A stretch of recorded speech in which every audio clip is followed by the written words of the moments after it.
To'rdoshlar yaxshimsizlar. 1-oyning 27 kuni Goyan zonlisi Li Keqiang bosh shuji Xi Jinpingning havolasiga binoan Wuhanga berib, bemorlarni yo'qladi.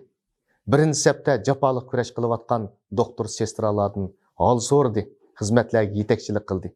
Davlatlik taraqqiyot va islohot komiteti yuqumli kasallikning oldini olish va tizginlashga 300 million yuan ajratdi. Har darajalik moliya tarmoqlarimi yuqumli kasallikning oldini olish va tizginlashga hozirgacha 11 milliard 200 million yuan ajratdi. Butun mamlakatning har qaysi joylaridagi korxonalarmi yuqumli kasallikning oldini olish va tizginlashga 1 milliard 800 million yuanga yaqin pul iyon qildi. Xinjiang Uyg'ur avtonom rayonimi yuqumli kasallikning oldini olish va tizginlashga 100 million yuan ajratdi. Kishini texmi xushal qildig'ini shuki, Jungo kasalliklarning oldini olish va kontrol qilish markazi mana mushu yuqumli kasallikni davolaydigan vaksinani tadqiq qilib yasashni boshladi.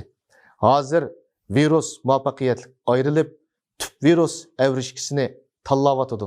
Ham mushu yuqumli kasallikni davolaydigan doğrunu tadqiq qilib yasayotdi. Demak, yaqin kelgusida mana mush kasalni davolaydigan vaksinaning chiqadiganligida gap yo'q. Biz sizlarning saminglarga shuni salimizki, mana mushundaq sharoitda hargiz beparvolik qilishga bo'lmaydi. Partiya va hukumat yuqumli kasallikning oldini olish va tizginlash jihatda qattiq tirishchanlik ko'rsatayotgan sharoitda bizning qiladigan birdan-bir ishimiz qo'g'dinish tadbirlarini texmi kuchaytirish, o'zimizning sog'lomlik bexatarligimizga haqiqiy mas'ul bo'lish.